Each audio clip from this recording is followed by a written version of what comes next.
The first thing you are going to do when you boot up Rust is pick a server. Depending on what server you pick, your experience is going to be wildly different.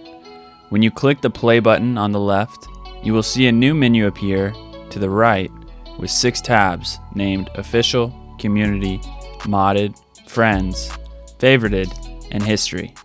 Official, Community, and Modded are the 3 server types. Friends, Favorited, and History are quality of life features 𝗱𝗶𝗆𝗆 has added. The Friends tab allows you to quickly find the server your friends are playing on and join up with them. Favorited is for servers you discover you play on regularly and have favorited by checking the little star icon next to the server's name.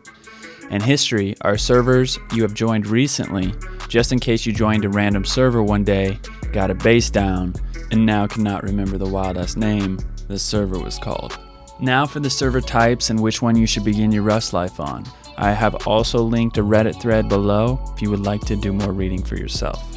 Official servers, with some exceptions like 𝗷𝗂𝗏𝗏, 𝗏storia, and 𝗷𝗂𝘁𝗍, are non-moderated, and consequently tend to have far more hackers. Many will tell you to avoid it like the plague. For those of you not familiar with the lingo, moderators, administrators, and admins are all the same thing. They are real people who respond to complaints and monitor gameplay and have the power to ban people from the server. Official servers also tend to be the home of the 𝗬𝗏𝗏𝗏. 𝗬𝗏𝗏s are Rust players who band together to make themselves powerful not through skill, but by sheer numbers.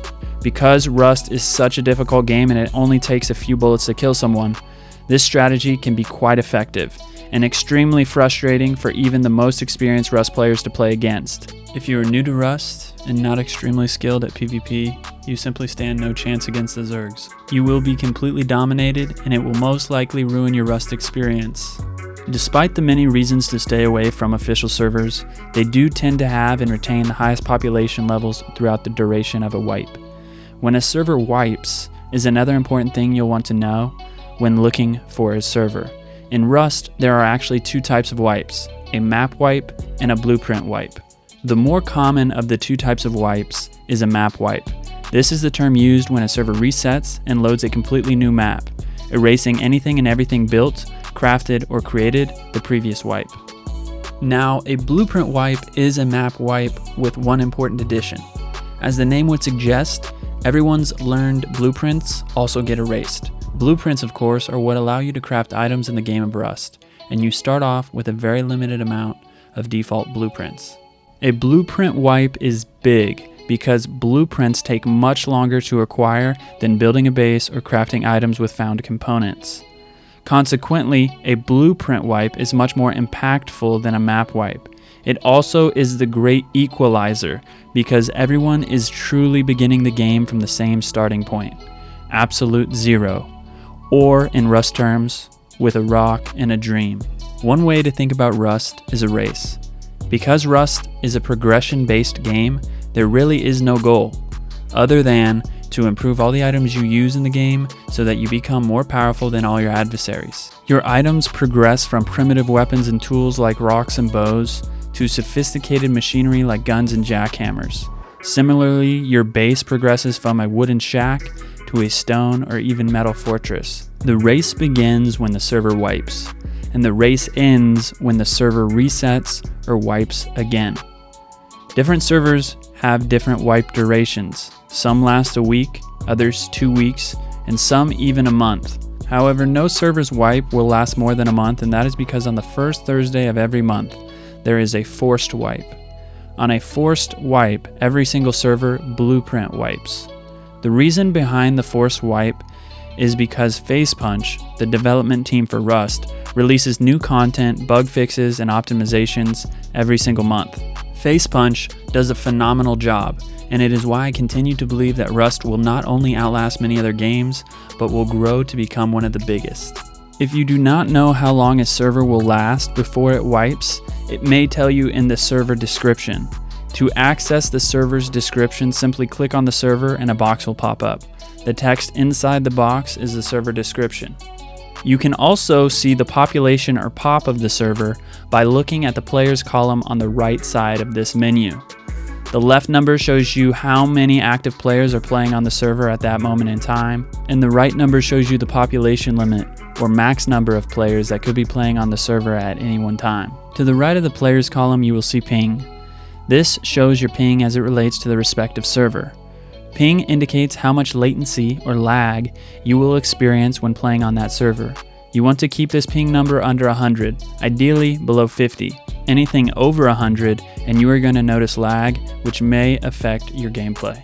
Community servers are run by everyday people who rent servers for the most part. It seems everybody and their mother has a server these days, and some are run with professionalism and are quite nice, and some are very bad. Because of higher admin presence, hackers are far less prevalent than on official servers. However, this admin presence can be a blessing or a curse depending on the sanity of said admin. I've literally had this guy. Here's Johnny! Modded are servers that are modified from the original vanilla game mode of Rust. If you want special plugins, you've come to the right place. Modded servers have everything from modified gather rates to teleportation, all the way to zombie NPCs. Now, which server should you be playing on? Good question. You should ask him that when we get there. The answer to this question is going to depend primarily on your experience, but also how much abuse you can take. If you are brand new to Rust, to which I am going to call 0 to 200 hours, then I would recommend starting on a 2x or 3x gather vanilla solo duo trio server. The reason behind this is simple. You need to learn all aspects of the game, and vanilla is going to force you to do that. However, because you are new, you don't want to be running into the zerg problem I talked about earlier. And solo duo trio servers limit the max group size to 3. Furthermore, increased gather rates will accelerate your farming, so you spend less time slapping nodes and hitting trees, otherwise known as grinding, and more time enjoying all the various features and adventures Rust has in store for you. When you feel like you got the basics of Rust down and are ready to exponentially increase your PvP game, likely around the 200-hour mark, I would recommend moving from the 2x or 3x gather vanilla solo duo trio server to a no BP 3x or 5x solo duo trio modded server. Why?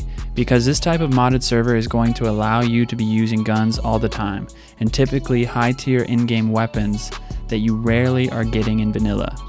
If you want to be good at Rust, you have to be good with high tier weapons, namely AK, LR, Bolt, MV5, and Thompson. With the exception of the Bolt, these are all automatic weapons that are extremely lethal, but only if you can spray them and hit shots. Rust is a progression-based game, but if you are a potato with the best weapons in the game, then you are not actually progressing towards anything. You're actually what we in the business call free loot. To be good with high-tier weapons, you need practice and experience using them in real Rust situations. The modded server is going to give you both. While getting guns will be much easier, you might find winning fights quite the challenge, as virtually every other player you encounter will also have some sort of gun. If you only play vanilla, you will never get enough repetitions to actually get good. Trust me, I know. I played exclusively vanilla until around 1.5k hours, and rather use SAR than AK because I couldn't hit anything with the AK. It wasn't until I started playing modded that I actually got good with the big boy guns. If you want to get on the fast track with getting good with guns in Rust, I would recommend getting started by watching my gun spray tutorial listed here. I will also link the video in the description. It breaks down some of the absolutely critical elements to controlling gun sprays in Rust. Finally, you have become a PvP Chad. Your boxes are constantly overflowing with guns, and modded servers just feel too easy. Your time has come to start playing true vanilla again, roaming solo, and maybe even challenge the zergs. Follow me on Instagram and Twitter if you want more Rust content. If you're feeling spicy, like, comment, and subscribe. It really helps me out. And as always, a big thank you for checking out my work. I'll see you next time. Cheers.